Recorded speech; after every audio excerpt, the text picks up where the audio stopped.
Hello दोस्तों, तो कैसे आप सभी लोग। जैसा कि आप सभी को पता है कि आरपीएफ की जो वैकेंसी है 2025 की आने वाली थी, लेकिन ये वैकेंसी अभी नहीं आएगी। 2025 में ना आकर के हमें लगता है लगभग ये 2026 में आएगी, एंड तक लगभग। अभी तो ये नहीं आएगी क्योंकि इसका जो नोटिफिकेशन आना था वो 2025 में आना था, लेकिन अभी तक कोई भी नोटिफिकेशन नहीं आया है। जैसा कि हमारे रेलवे मंत्री जी ने बोला था कि हम इसकी एक अलग से कैलेंडर जारी करेंगे और इसमें काफ़ी सारे चेंजेस आए हैं। वो मैं आपको सारे चेंजेस में बता दूंगा। ठीक है, आप वीडियो में लास्ट तक बने रहिएगा, पूरा वीडियो देखिएगा, आपको सारे चेंजेस बता दूंगा। जो इसमें हाइट में चेंजेस आए हैं और उसमें एज की जो गणना हुई है उसमें चेंजेस आए हैं। बहुत इंपॉर्टेंट और बहुत ही ये थोड़ा सा डिसीजन मुझे अच्छा नहीं लगा। जो बच्चे जिनकी हाइट थोड़ी कम है उनको प्रॉब्लम हुई। मैं इस चीज़ पर भी आपको बताऊंगा, हर चीज़ बात करूंगा, हर टॉपिक पर आपको समझाऊंगा कि लगभग कितनी लगभग पोस्ट आएंगी और इसका जो क्वालिफिकेशन सारी बात करूंगा। आप वीडियो में लास्ट तक बने रहिएगा। और अभी तक अगर चैनल को आपने सब्सक्राइब नहीं किया तो सब्सक्राइब जरूर कर लीजिए, ताकि सबसे पहले आपको इस तरह की सारी अपडेट मिलती रहे। तो चलिए बिना देरी किए वीडियो को शुरू करते हैं। तो देखो, इसमें जो चेंजेस आए हैं, जो पहले क्या होता था कि जो एज होती थी आरपीएफ कांस्टेबल की, वो होती थी 18 से 25 साल। दुख की बात यह है कि जो एज जो बच्चे जिसकी एज जो है अभी 24 साल होगी, जिसकी एज 25 साल हो गई होगी, जो सोच रहा होगा कि मेरा अभी लास्ट अटेम्प्ट है और जनरल कैटेगरी में होगा, वो बच्चा कैसे इसमें एग्जाम दे पाएगा। क्योंकि जो पहले एज थी 18 से 25 साल थी, लेकिन अब उसको घटा करके 18 से 23 साल कर दी गई। तो यार गुस्सा होने वाली बात तो है ना। और दूसरी बात ये, और बात ये होती है जैसे मान लीजिए जिस बच्चे की हाइट कम होती है वो सोचता है चलो एसएससी जीडी में हम फॉर्म नहीं भर पा रहे, यूपी कांस्टेबल में फॉर्म नहीं भर पा रहे, या पैरामिलिट्री फोर्सेस में होता है उसमें फॉर्म नहीं भर पा रहे, आर्मी की डायरेक्ट वैकेंसीज में फॉर्म नहीं भर पा रहे, तो सोचते हैं चलो मैं आरपीएफ के चलते मैं इस वैकेंसी में अपना फॉर्म भर सकता हूँ और एक मतलब एक आरपीएफ जैसी अच्छी पोस्ट में मैं काम कर सकता हूँ, है ना, सर्विस दे सकता हूँ। लेकिन इसमें भी जो हाइट का क्राइटेरिया वो बढ़ा दिया गया। पहले होता था 165 सेंटीमीटर। दुख की सबसे बड़ी बात यह है 165 सेंटीमीटर पहले होता था। जो बच्चे बेचारे जिनकी हाइट थोड़ी कम होती, वो बच्चे यही आस लगा के बैठे थे कि यार चलो हाइट इसमें कम आती तो इसका फॉर्म भर दूंगा तो इसमें मेरे सिलेक्शन हो जाएगा। लेकिन उसकी हाइट बढ़ा करके 170 कर दी गई, एज घटा दी गई और हाइट बढ़ा दी गई। तो 170 सेंटीमीटर की अगर हाइट है तभी आप आरपीएफ कांस्टेबल के लिए एलिजिबल हो, वरना आप एलिजिबल नहीं हो। ठीक है, और आपकी जो एज है वो 18 से 23 साल की ही घटना होगी। और आपको बता दूं इसमें और एक चेंज हुआ है। पहले ये एग्जाम आरआरबी कराती थी, ठीक है, आरआरबी कंडक्ट कराती थी इसका जो रिटन एग्जाम होता था। लेकिन अब ये एग्जाम कराएगा कौन? एसएससी कंडक्ट कराएगी। उससे भी कोई दिक्कत नहीं, एसएससी कराए आरआरबी कराए उससे कोई हमें दिक्कत नहीं। बस जो दुख की मेन बात वो है जो हाइट इसमें कम हो गई। हाइट मेन कम हो गई। जो बच्चा काफी दिन से काफी अरसे से सपने बने सजोए था कि यार चलो इसमें सिलेक्शन ले लेंगे, कोई पैरामिलिट्री फोर्स में हम फॉर्म नहीं भर पा रहे, चलो इसमें फॉर्म भर के हम सिलेक्शन ले सकते हैं, उसका भी सपना टूट गया। तो कष्ट की तो बात है।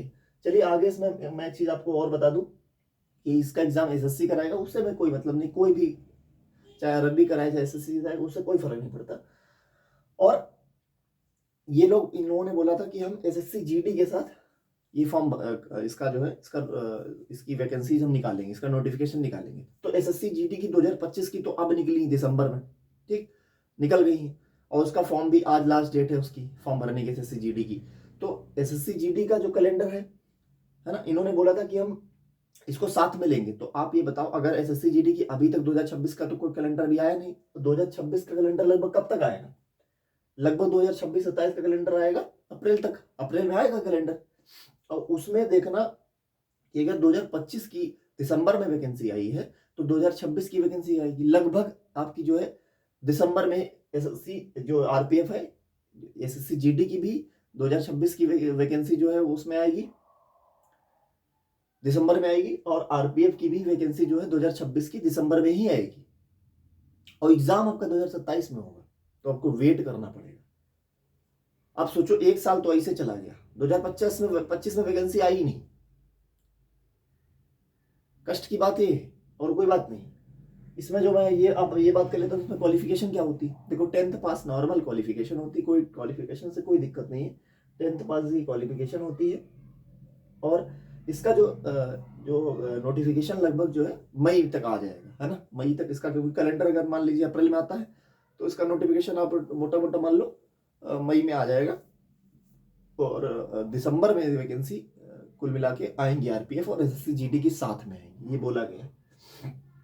इसमें जो टोटल पोस्ट अप्रॉक्स मान के चलो वो होंगी 5500 के आसपास, जो कांस्टेबल की पोस्ट होंगी। आरपीएफ की जो कांस्टेबल की वैकेंसी होती उसमें 5500 होगी। जो एसआई के लिए, आरपीएफ एसआई के लिए लगभग 800 या 700 500 इस आंकड़े में आपकी वैकेंसी रहेंगी। अप्रॉक्स मैं बता रहा हूँ, एग्जैक्ट नहीं बता रहा हूँ। और टोटल लगभग 6000 या 6100 इस तरह की टोटल पोस्ट होगी आपकी, इतनी लगभग वैकेंसी आएगी। तो वैकेंसी है कम, पहली बात।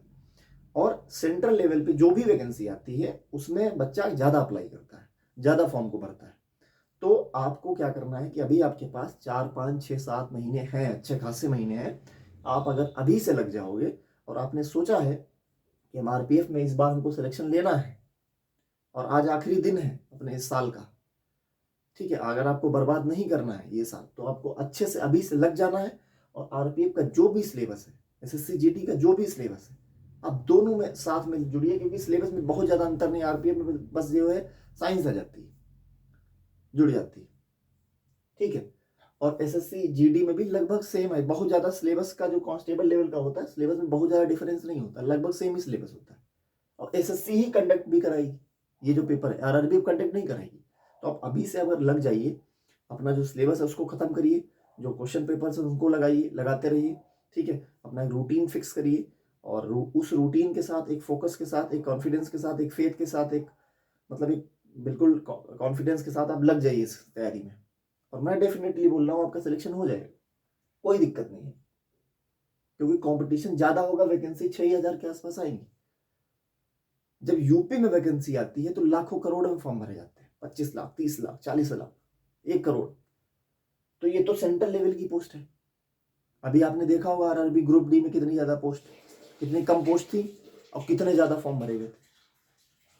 इस बात से आप अंदाज़ा लगा सकते हो किस तरह इसमें फॉर्म अप्लाई होंगे। तो आपको अच्छे से तैयारी करनी है और आई होप आपको पूरा वीडियो समझ में आ गया होगा, मैंने पूरी क्लियरिटी आपको दे दी होगी। और कोई भी डाउट आता है, कोई भी चीज़ आती है, कोई भी दिक्कत आती है, आप कमेंट सेक्शन खुला है आपके लिए, आप बता सकते हो कि हमें सर ये चीज़ समझ में नहीं है, मैं आपको बता दूंगा। और कोई भी प्रॉब्लम आए आप कमेंट करिए। और आप अगर आपको इसी तरह की नोटिफिकेशन चाहिए तो आप हमारे चैनल को सब्सक्राइब जरूर कर लीजिए, ताकि ये आपको इस तरह सबसे पहले आपको नोटिफिकेशन मिल जाए किसी भी चीज़ की।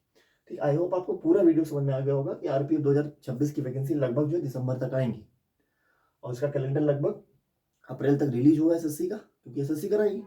और 2026 में अप्रैल में ये नोटिफिकेशन इसका आएगा, मई में लगभग, है ना, मई के अप्रॉक्स। अप्रैल में तो इसका कैलेंडर आएगा लगभग, अप्रॉक्स की बात कर रहा हूँ, ठीक। तो आज के लिए इतना ही, बाकी कल मिलते हैं। थैंक यू, जय हिंद।